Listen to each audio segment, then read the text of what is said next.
Ashwin Sweets and Snacks. For export order enquiry 73730-41434 www.ashwinsweets.com. Erode மாவட்டம் காஞ்சி கோயில் அருகே உள்ள புலவர்பாளையம் பகுதியில் ஜேசிபி வாகனம் மீது அதிவேகமாக வந்த மாருதி 800 கார் மோதியதில் காரை ஓட்டி வந்த இளைஞர் பலத்த காயமடைந்தார்.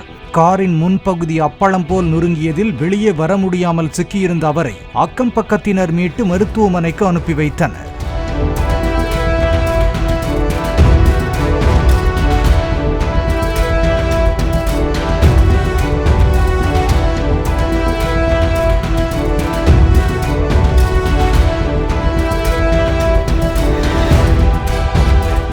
Ashwin Sweets and Snacks. For export order enquiry 73730-41434 www.ashwinsweets.com.